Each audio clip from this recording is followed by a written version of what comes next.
السلام علیکم ورحمۃ اللہ وبرکاتہ۔ امید ہے تمام احباب خیریت سے ہوں گے۔ اللہ آپ سب کو اپنے حفظ و امان میں رکھے۔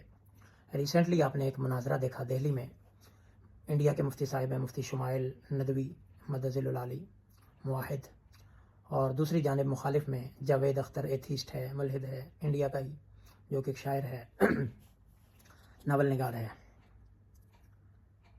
تو ان کے درمیان ایگزسٹنس آف گاڈ پر، وجود باری تعالیٰ پر مناظرہ ہوا، اور پوری دنیا نے دیکھا کہ الحمدللہ اللہ نے اہل ایمان کے نمائندے کو، اہل اسلام کے نمائندے کو، اہل توحید کے نمائندے کو اللہ نے فتح عطا فرمائی، کامیابی عطا فرمائی، اور واضح طور پر اللہ نے کفر کا منہ بند کیا۔ فبہت الذی کفر کا مصداق ٹھہرا۔ یہاں ایک بات ذہن میں رہے کہ تو ایک مناظرہ ہوا وجود باری تعالیٰ پر، اس سے پہلے ایک ذہن میں بات ضروری ہونی چاہیے کہ ہم اللہ تعالیٰ کو بغیر کسی دلیل کے مانتے ہیں۔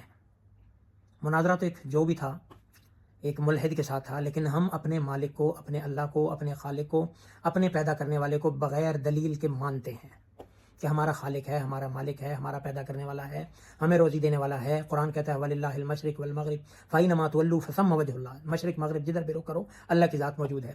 تو یہ بات ذہن میں ہونی چاہیے، ہمارا اس پر ایمان ہے، ہمیں رتی برابر بھی شک نہیں ہے، اور نہ شک ہونا چاہیے۔ اور اسی طرح سے ایک مقولہ ہے فارسی کا، ہر گیا ہے کہ الضمیر وحدہ لا شریک لہ گوید، کہ زمین سے جو پتا، جو گھاس بھی نکلتا ہے وہ وحدہ لا شریک لہ کی صدا لگاتا ہے۔ تو ہمارا تو ایمان ہے۔ باقی بات رہی کہ ہماری عقل میں آنا ضروری نہیں۔ اگر کوئی ایتھیسٹ اس بات کی وجہ سے انکار کرتا ہے کہ ذہن میں نہیں آتا، یہ خود بخود سسٹم چل رہا ہے، تو میری ملحدوں سے جو نہ ماننے والے ہیں اللہ کے، ان سے جو ہے وہ ایک گزارش کہہ لیں کہ ان کے سامنے ایک مشاہدہ ہے کہ ہمارا جو دماغ ہے وہ ہمارے باقی اعضاء کی طرح ایک لمیٹڈ پاور رکھتا ہے، اس کے اندر محدود تعداد کی مقدار کی قوت ہے۔ جس طرح ہمارا ہاتھ ہے، ایک حد تک ہم وزن اٹھا سکتے ہیں، اس سے آگے ہم نہیں جا سکتے۔ ہماری آنکھیں ہیں، ایک حد تک ہم اس کو دیکھ سکتے ہیں، اس سے آگے نہیں جا سکتے۔ اسی طرح ہماری آواز ہے، ایک حد تک ہم کسی کو سنوا سکتے ہیں، اس سے آگے نہیں جا سکتے۔ اگر کوئی کہے یہاں سے ہم 10 کلومیٹر سنوائیں، نہیں سنوا سکتے۔ اسی طرح ہمارے کان بھی ایسے ہیں، ایک حد تک سن سکتے ہیں، اس سے زیادہ نہیں۔ ہاں، یہ اشکال کہ امریکہ میں اور پوری دنیا میں کالیں، تو ہم جب اس حد سے بڑھتے ہیں تو ہمیں آلے کی ضرورت پڑتی ہے، آلہ استعمال کرنا پڑتا ہے، ہماری طاقت نہیں ہے۔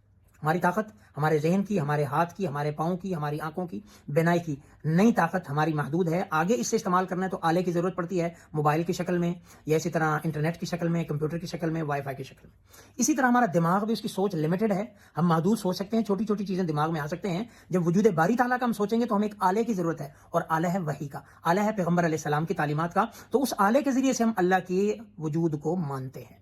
تو اس لیے ذہن میں نہ آنا یہ تو ایک ظاہر سی بات ہے، اس میں ہے کیا ہے، کھوپڑی ہے کیا، ایک ڈبیا ہے، اس میں کیا کچھ آ سکتا ہے؟ تو اس میں آلے کی ضرورت ہے، اور آلہ وہی ہے، اس کو سمجھ کے ہم اپنے اللہ کو مانتے ہیں۔ سیدنا ابو ہریرہ رضی اللہ عنہ کی جو روایت ہے کہ آپس میں لوگ سوال کرتے ہیں، بحث کرتے ہیں کہ فلاں کو کس نے پیدا کیا، فلاں کو کس نے پیدا کیا، اور پھر جب کہتے جاتے ہیں اللہ نے پیدا کیا، اللہ، تو پھر کہتے ہیں اللہ کو کس نے پیدا کیا، تو آپ نے فرمایا جب یہ بات آ جائے تو کہہ دو آمنت باللہ وحدہ، میں اپنے اللہ پر ایمان لاتا ہوں۔ اسی طرح ایک روایت میں فرمایا کہ شیطان انسان کو وسوسے ڈالتا ہے کہ فلاں چیز کس نے پیدا کی، بندہ کہتا اللہ نے، فلاں چیز کس نے پیدا کی، بندہ کہتا اللہ نے، اس کو کس نے پیدا کیا، اللہ نے، اللہ کو کس نے پیدا کیا؟ تو آپ علیہ السلام نے کیا تعلیم دی کہ کہو آمنت باللہ، میں اپنے اللہ پر ایمان لاتا ہوں، مجھے دلیل کی ضرورت نہیں۔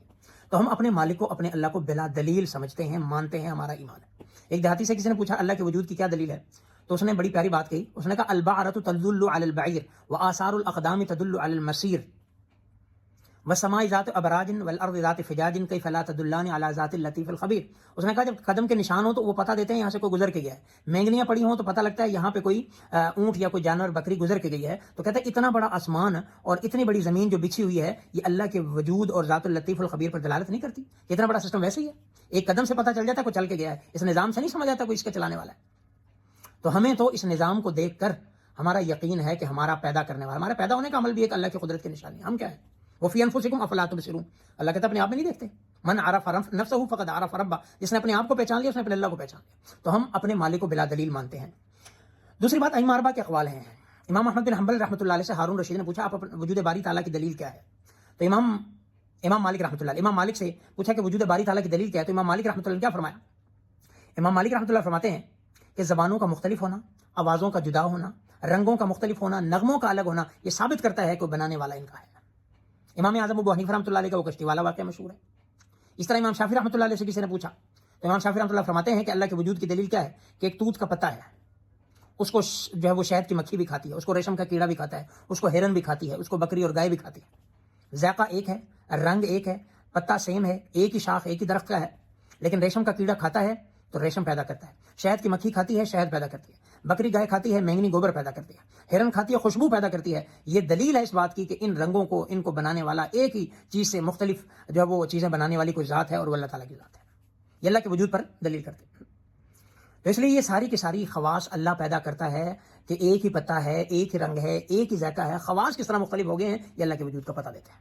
تو بہرکیف ہمیں تو اپنی باری تعالیٰ پر پکا ٹھکا یقین ہے۔ فَأَمَّا الَّذِينَ آمَنُوا فَزَادَتْهُمْ إِيمَانًا وَهُمْ يَسْتَبْشِرُونَ۔ اس مناظرے سے ہمارے ساتھ تو یہ ہوا کہ ہمارا ایمان مزید بڑھ گیا۔